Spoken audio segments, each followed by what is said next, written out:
जय हिंद, राधे राधे।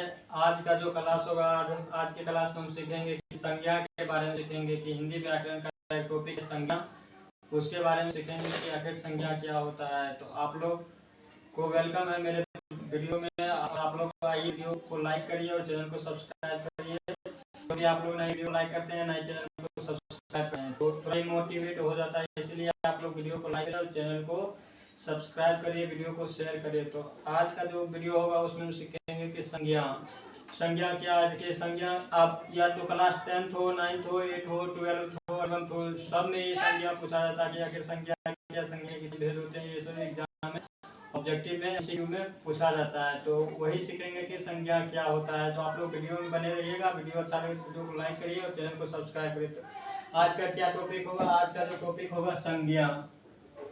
क्यों?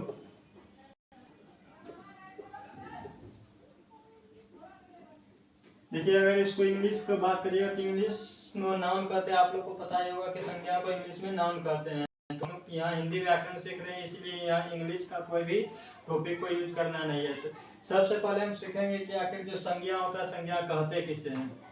देखिए, दुनिया में जितने सारे वस्तु हैं, ऑब्जेक्ट्स हैं, वो सब जितने सारे वस्तु है सभी का कुछ ना कुछ नाम होता है। और जो वस्तु का अगर जो नाम हो गया, वही सारे नाम को ही क्या कहते हैं? संज्ञा कहते हैं। क्या कहते हैं? संज्ञा कहते हैं। संज्ञा क्या है? किसी व्यक्ति, वस्तु, स्थान तथा भाव के नाम को ही क्या कहते हैं? संज्ञा। इसका डेफिनेशन हुआ। सबसे पहले संज्ञा पढ़ने से पहले हम जानने लगेंगे कि व्याकरण क्या भेद होता है। ओके, व्याकरण के आधार पर शब्द के भेद कितना होता है। क्या टॉपिक है? व्याकरण के आधार पर शब्द के भेद। क्या? व्याकरण के आधार पर शब्द के भेद। व्याकरण के आधार पर शब्द के भेद।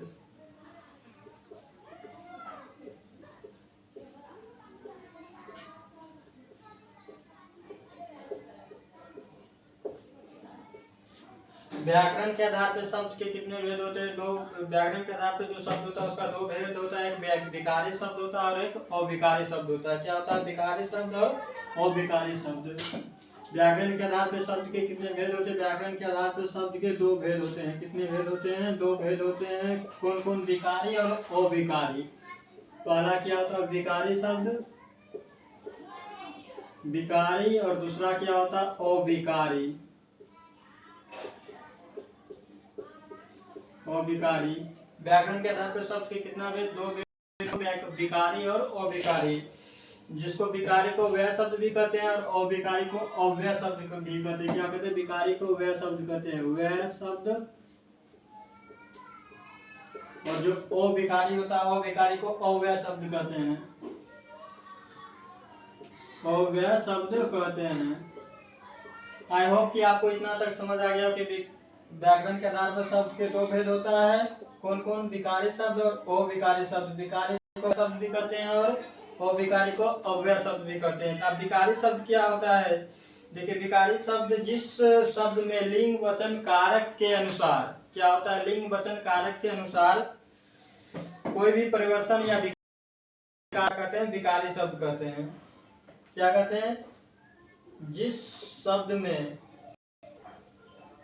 शब्द में लिंग वचन कारक के अनुसार कोई भी परिवर्तन आ जाए या विकार उत्पन्न हो जाए, उसे क्या कहते हैं? विकारी शब्द कहते हैं। अब देखिए, विकारी शब्द और विकारी शब्द के भेद को बात करें तो विकारी शब्द का चार भेद होता है: संज्ञा, सर्वनाम, क्रिया और विशेषण। क्या होता है? संज्ञा, सर्वनाम, क्रिया और विशेषण।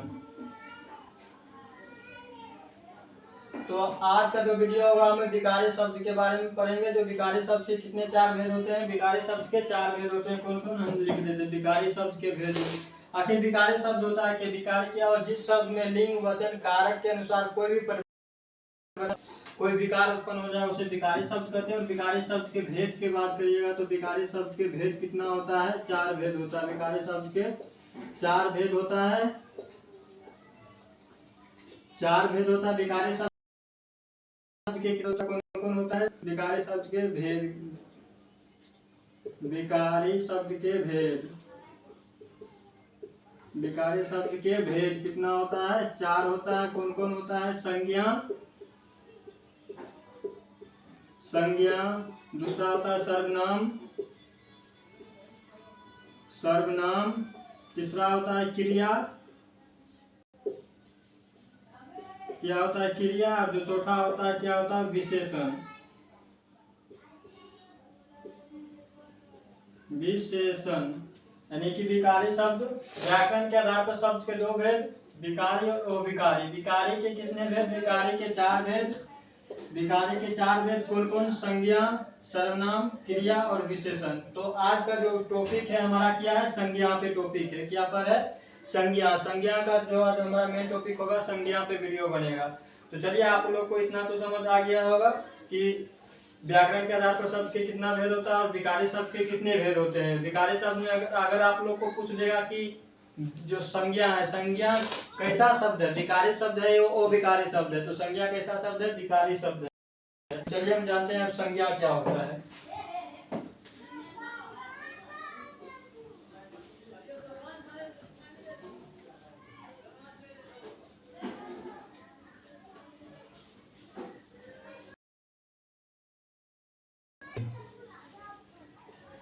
नेक आप सही होते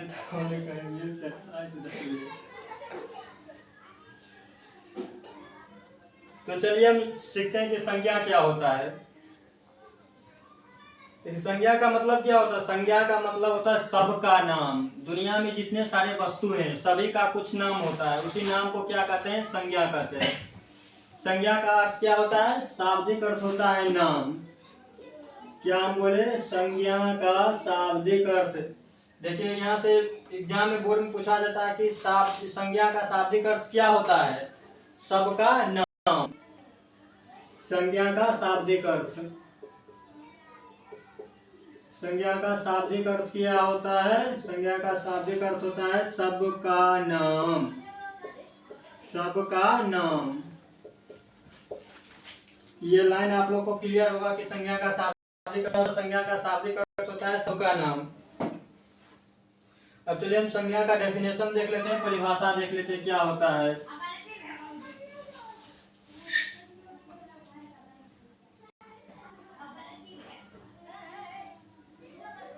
देखिए संज्ञा का जो परिभाषा है, डेफिनेशन क्या होता है? वह शब्द, आप लोग तो शुरू से पढ़ते होंगे कि किसी व्यक्ति, वस्तु, स्थान तथा भाव के नाम को क्या कहते हैं? संज्ञा कहते हैं। लेकिन यहाँ पर कुछ एडवांस लेवल का परिभाषा लिखिए। वह शब्द, वह शब्द जो किसी वस्तु, जो किसी वस्तु, जो किसी वस्तु, व्यक्ति, स्थान तथा भाव के नाम का बोध कराता हो। भाव के नाम का बोध कराता हो, नाम का बोध कराता हो, क्या कहलाता है? संज्ञा कहलाता है। भाव के नाम का बोध कराता हो, क्या कहलाता है? संज्ञा कहलाता है। संज्ञा कहलाता है। डेफिनेशन क्लियर होगा कि वह शब्द जो किसी व्यक्ति, वस्तु, स्थान तथा भाव के नाम को बोध कराता है वो क्या कहलाता है? संज्ञा कहलाता है। जैसे कि राम, श्याम, पटना, दिल्ली, ये सब क्या है? उदाहरण में नाम। उदाहरण जैसे राम, राम क्या है? किसी व्यक्ति का नाम है। जैसे वस्तु, वस्तु में क्या हो गया? जैसे टेबल हो गया, जैसे कुर्सी, ये सब क्या है? वस्तु का नाम है। जैसे स्थान, जैसे पटना, दिल्ली, ये सब क्या है? ये क्या स्थान। जैसे कि भाव का नाम, भाव में क्या होगा? जैसे अच्छाई, बुराई, बुढ़ापा, जवानी, ये सब क्या है? भाव है।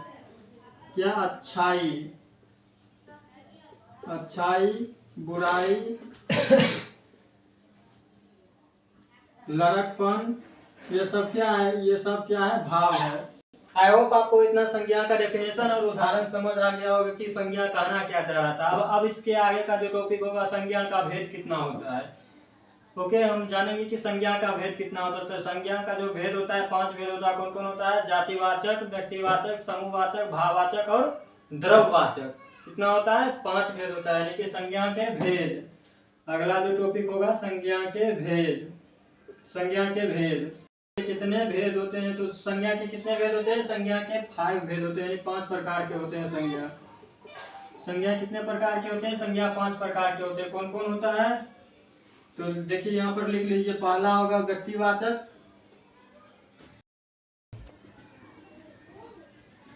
प्रथमा क्या होगा? भाववाचक संज्ञा,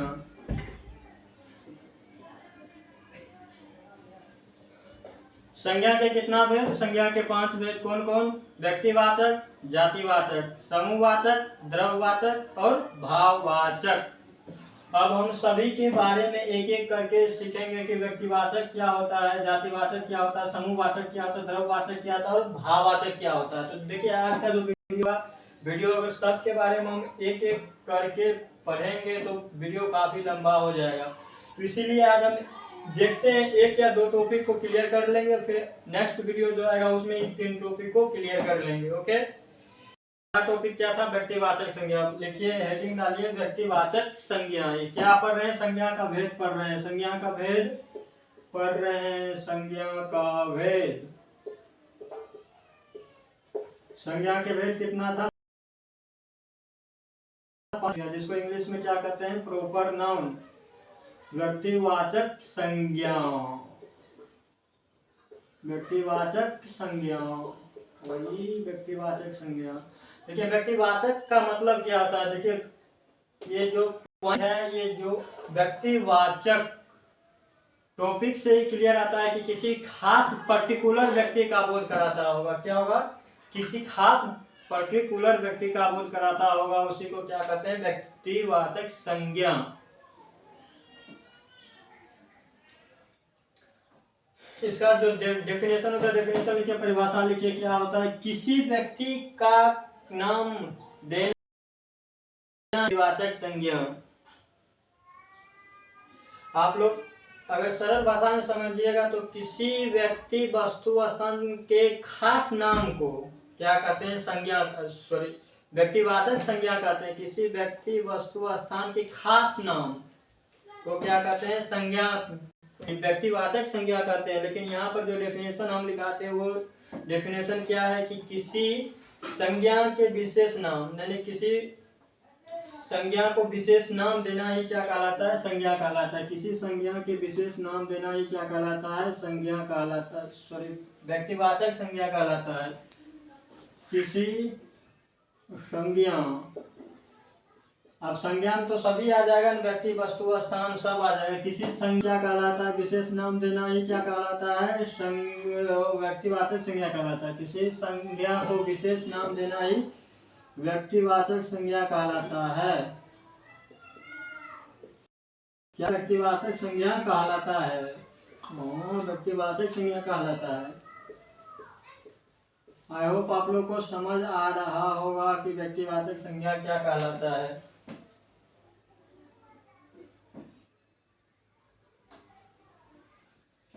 जैसे अगर इसको एक पॉइंट और लिख सकते हैं कि जितना जातिवाचक संज्ञा है, क्या? जितना जातिवाचक संज्ञा है उसको अगर एक विशेष नाम से जान जाएंगे तो उसी को क्या कहते हैं? व्यक्तिवाचक संज्ञा। अब जातिवाचक क्या होता है? जैसे देखिए, बॉय, लड़का। लड़का क्या है? लड़का एक जाति है ना, लड़का एक जाति है। जैसे लड़की एक जाति है, पुरुष जाति है।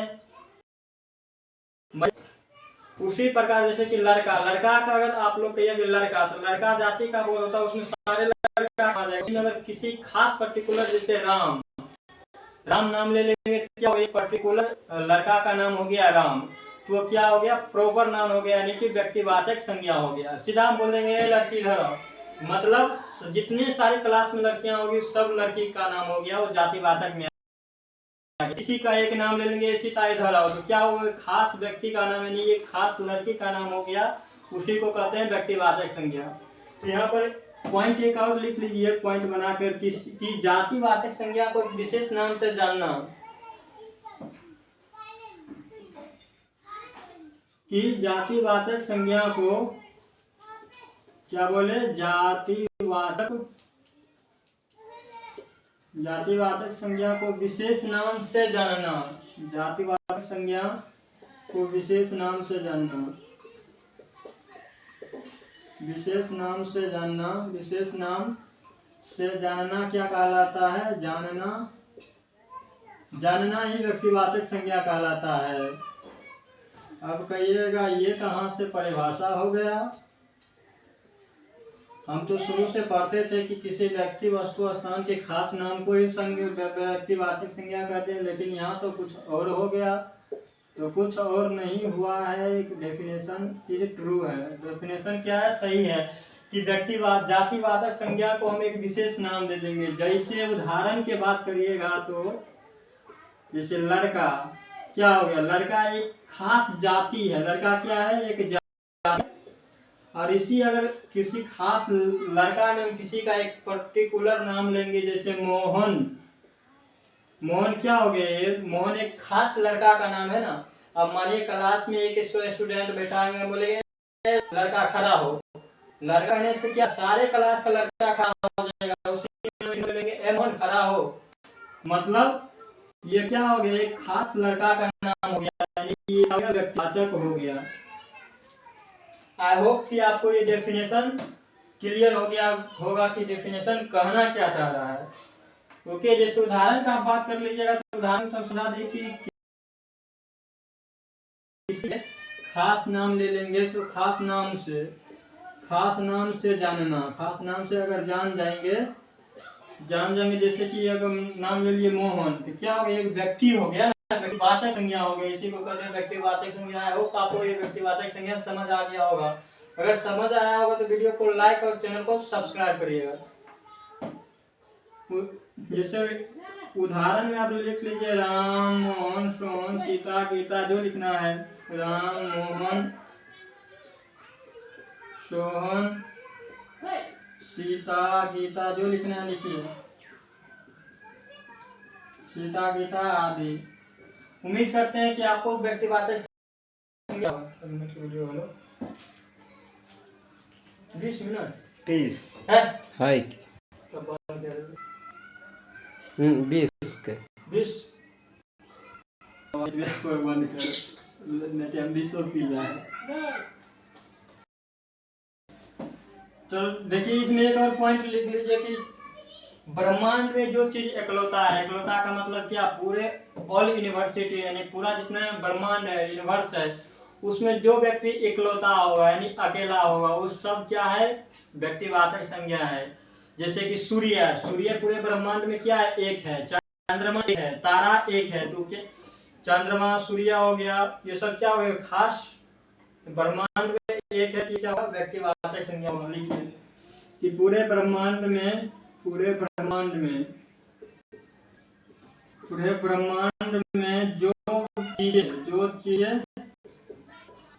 जो चीजें एकलौती हो, मतलब क्या, एक हो, एकलौती हो, वो क्या होगा, व्यक्तिवाचक संज्ञा कहलाएगा। व्यक्तिवाचक संज्ञा कहलाएगा। आई होप आपको ये लाइन समझ आ गया होगा कि लाइन क्या कहलाता है। जैसे कि चंद्रमा, उदाहरण की बात कर लीजिएगा तो जैसे कि सूर्य हो गया, चंद्रमा हो गया,